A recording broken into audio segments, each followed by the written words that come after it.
Bonjour mes amis, ben c'est ça, c'est moi, c'est Paul Régimbal. Et puis, on s'installe pour une autre petite capsule vidéo. Hein? On a parlé beaucoup de quatrième étape ces derniers temps. C'est sûr qu'il restera toujours des choses à dire, mais je considère que pour le besoin des petites vidéos, on va clore ça là. Une chose par contre, j'ajouterais, les gens souvent, à qui je rédigeais des quatrièmes étapes, ils me disaient, mon Dieu, j'ai peur d'en oublier, tu sais. Par souci d'honnêteté, j'ai peur d'oublier des choses. Regarde, des choses, là, tu vas l'oublier. OK? Tu vas l'oublier. Dans la mesure que tu es rigoureusement honnête, puis que tu répertories tout ce dont tu te souviens, que tu caches rien, on a une 10e étape exprès pour ça. Nous avons poursuivi notre inventaire personnel et promptement mis nos torts dès que nous en apercevions. Car, c'est sûr que la 10e, ce n'est pas son seul objectif. Mais une des choses que ça va faire avec le temps, c'est tellement pratique. Il y a peut-être des souvenirs qui vont venir, que tu ne te rappelais plus, des gros ressentiments que tu avais complètement occultés. Puis bon, tu les répertories, puis tu en parles. Quand on sera rendu là, on en parlera ensemble. Ce que je voulais juste ajouter, c'est que tu as peur d'en oublier, c'est à peu près certain que tu vas l'oublier. Puis c'est bien correct demain. Ce qui est important, c'est pas que ce soit parfait, c'est que ce soit fait avec rigueur, puis avec une honnêteté sans faille, au meilleur de tes connaissances. Donc, on a parlé de 4e étape. On va supposer que tu as procédé courageusement à un inventaire moral minutieux de toi-même. Arrive la fameuse 5e étape. Nous avons avoué à Dieu, à nous-mêmes et à un autre être humain, la nature exacte de nos torts. On la répète. Nous avons avoué à Dieu, à nous-mêmes et à un autre être humain, la nature exacte de nos torts. C'est évident que c'est la suite logique de ton inventaire, qui elle est la suite logique de la mise en pratique de tes 3 premières étapes et d'un besoin de mieux te connaître, de mieux te comprendre. Donc, la 5e étape, elle demande à être faite. Tu sais, tu peux pas là, te lire toi-même puis être la personne, ton témoin lucide dans la 5e étape, là, tu sais. Par contre, m'a te faire une suggestion. Un coup que tu as rédigé ta 4e étape, donne-toi 2-3 semaines minimalement avant de rédiger ta 5e étape. Pourquoi? Pour laisser descendre ton inventaire, pour la laisser s'installer en toi, pour que tu prennes plus conscience de ce que tu viens de faire. Parce que là, tu sais, tu étais dans le jus, là. Tu comprends? Tu fais c'est pas un combat de boxe, mais c'est un exemple que m'a donné. Tu fais un combat de boxe, puis que tu le gagnes ou que tu le perds.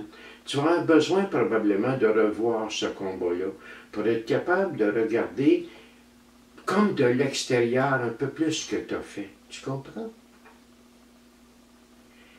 Ben, moi, je vais te proposer, avant de rentrer en 5e étape, effectivement, de te donner 2-3 semaines d'arrêt, de réflexion. Ça se peut que dans cette période-là, justement, il monte de nouvelles choses, puis de méditation.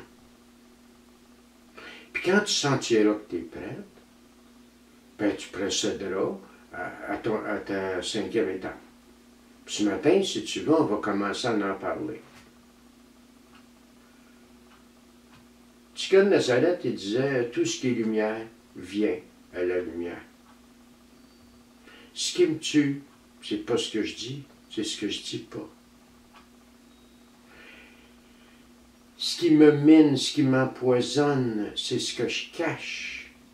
Parce que le fait de le cacher, je nourris la honte, et la honte est le plus grand toxique spirituel que tu peux pas avoir.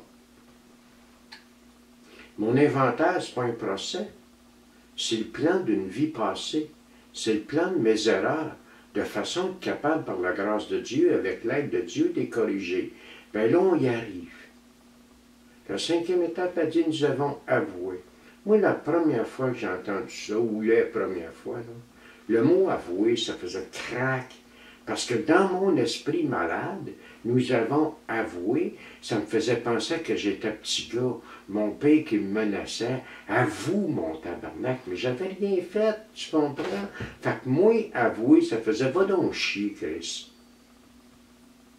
Fait que j'ai pris le temps d'aller voir un dictionnaire. Avouer. Dans un dictionnaire, là, ça ne dit pas avoue mon calice. Ce que ça dit, c'est reconnaître comme vrai. Avouer, c'est reconnaître une chose ou plusieurs choses comme vrai. Exemple. Je m'appelle Paul et je suis un alcoolique. J'avoue ça, je le reconnais, je le confesse, prends le mot que tu veux. Pourquoi? Parce que c'est vrai. Je m'appelle Paul, je suis un dépendant affectif. J'avoue ça, moi, je reconnais ça. Pourquoi? Parce que c'est vrai. Je m'appelle Paul, puis je suis rempli d'inaptitude. J'avoue ça, moi. Pourquoi? Parce que c'est vrai. Tu sais, dans avouer, c'est comme une reconnaissance de l'évidence. C'est pas contre moi, c'est tout simplement les faits restent des faits. C'est que je l'admette ou pas que je suis un alcoolique, je le suis-tu quand même? Bon, mais c'est ça. Nous avons avoué à Dieu, à nous-mêmes et à un autre être humain la nature exacte de nos torts. Tu sais, quand on a parlé de troisième étape, on va en parler bien, beaucoup dans les étapes à venir. Quand on a parlé de troisième étape, il a fallu que je reconnaisse que Dieu, ce n'est pas quelque chose qui est étranger. Ce n'est pas quelque chose auquel je ne peux pas m'identifier. Je m'appelle Paul et je suis de nature divine. Dans mon être, dans mon essence, je porte le sceau de Dieu. Il y a quelque part en moi où je suis apparenté à Dieu. Puis le gars de Nazareth, indépendamment de toutes les religions, c'est le thérapeute des thérapeutes. C'est ça qu'il essayait de faire, lui. Il essayait de faire en sorte que tu prennes conscience de ta nature divine. Je ne sais pas si tu as remarqué, mais ce gars-là, quand il parlait de lui, il parlait toujours du Fils de l'homme. Le Fils de l'homme, le Fils de l'homme, le Fils de l'homme.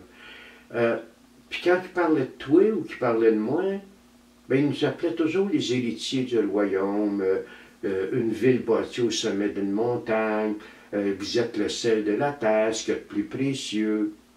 C'est quoi qu'il voulait, tu penses?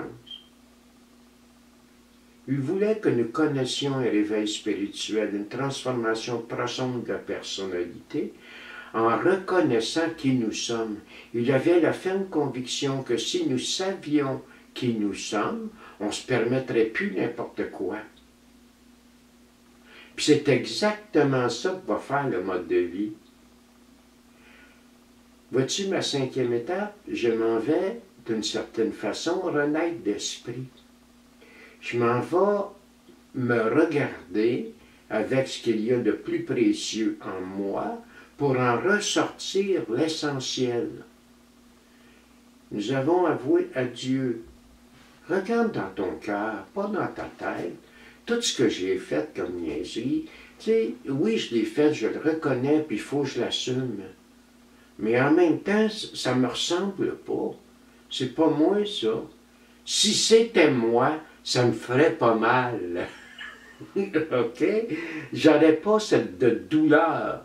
J'aurais pas de culpabilité. J'aurais pas de honte. J'aurais pas de peur. Tous ces sentiments-là m'indiquent que c'est pas moi. Je suis pas ça. Je l'ai fait. Je l'ai fait en croyant que j'étais moins que rien. Je l'ai fait en croyant que je valais pas mieux que ça. Je l'ai fait en croyant que je ne pourrais pas obtenir plus que ça. Ma cinquième étape m'a réalisé que je suis un héritier du royaume, je suis un fils de roi. Je suis un être spirituel à l'image et à la ressemblance de Dieu. Un instant, là, on ne fait pas n'importe quoi, puis on ne mange pas n'importe quel scrap quand on voit ça. Donc, nous avons avoué à Dieu, c'est la partie très sensible de toi-même. À nous-mêmes, ben, ma dimension humaine. Tu sais, Paul il aime ça, l'alcool. Tu veux que je te dise, ça fait 30 quelques années, 37 ans, là, bientôt, où c'est fait, je ne me rappelle plus. Là. Il faut que ça passe vite, je ne me rappelle plus, que j'ai pas touché à ça. Puis tu me feras pas dire que du cognac pas bon. Je m'excuse, hein? C'est bon goût en sacrement. Sauf que, même si c'est bien bon goût, c'est pas de moi. Mon être s'intoxique à ça et je n'ai pas un rapport normal à ça. Tu comprends? Nous avons avoué à Dieu, à nous-mêmes, la dimension humaine de Paul et à un autre être humain. L'autre être humain en question, ce se doit d'être un témoin lucide. Lucide veut dire dans la lumière, quelqu'un qui sait ce que tu es venu faire. Et pourquoi il le sait? Parce qu'il l'a vécu lui-même. Tu sais, si tu fais ta cinquième avec ton psy, j'ai pas de problème avec ça. Dans la mesure que ton psy est quelqu'un qui a connu des problèmes de dépendance et qui est quelqu'un qui met en pratique ce programme et que c'est quelqu'un qui vit avec ses 12 étapes. Sinon, c'est un bien bon gars, une bien bonne femme, très compétente dans son métier, j'en doute pas pantoute, dans sa profession, mais tout à fait inapte à vivre une cinquième étape avec toi parce qu'elle ne sait pas ce que tu t'en viens faire. Même si elle le sait intellectuellement, elle ne le sait pas dans son cœur que ce que tu vis, c'est un réveil spirituel. C'est mourir une façon d'être pour renaître une autre façon d'être. Donc, tu vas aller chercher un témoin lucide. T'es mieux d'aller chercher le pire des bandits qui s'est réformé, puis qui vit dans ses 12 étapes, puis qui a fait le cheminement et qui sait ce que tu t'en viens faire, quelqu'un qui est dans la lumière par rapport au mode de vie, que de faire ça avec le plus grand scientifique de la planète qui ne s'est jamais trompé, qui est parfait à neuf. Nous avons avoué à Dieu, à nous-mêmes et à un autre être humain, la nature exacte de nos temps. Ça, c'est très intéressant. La nature exacte de nos temps. On va le regarder bien sommairement, là, mais ça, on va en reparler en profondeur. C'est quoi qui est à la base? Exemple, le mensonge. C'est pas la nature exacte de mes torts, le mensonge. Le mensonge, c'est le comportement. C'est quoi qui est à la base de ce comportement? La peur. Ah, ok, la peur. La peur de quoi? La peur d'être puni. Ah, ok. Le mensonge. C'est quoi d'autre qui pourrait être à la base de ça? Le sentiment de n'avoir aucune valeur. Le besoin que j'ai de m'évaluer aux yeux des autres. Ah, ok. C'est quoi le problème, non? Ben, je souffre d'une image négative de moi, d'un complexe d'infériorité, tu comprends? On va aller derrière le défaut, on va aller derrière le comportement, on va aller voir c'est quoi la carence de fond qui fait que tu vis ça. C'est ça la nature exacte de mes torts.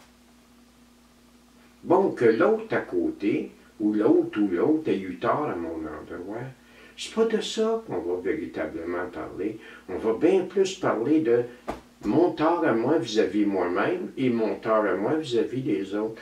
Parce que j'ai besoin de changer ma vie, tu comprends? Quoi qu'il en soit, là, la cinquième étape, moi j'en ai fait des centaines et des centaines. Des fois c'est long, mais c'est jamais épuisant. C'est tellement doux, c'est tellement spirituel. Je vais terminer aujourd'hui en te disant qu'imaginons que tu as procédé courageusement à ton inventaire moral minutieux, puis que tu as prévu 2-3 semaines plus tard, tel jour, faire ta cinquième étape. Mais que cette journée-là, pour 1000 raisons, tu es malade, tu ne files pas, il s'est passé de quoi dans ta vie, si tu sens que cette journée-là, tu n'es pas capable d'être dans ton cœur d'enfant, ouvert à toi, fais-la pas. On ne fait pas une étape juste pour la bâcler, check, elle est faite. Pas ça, là. On fait cette étape-là pour aller chercher des résultats.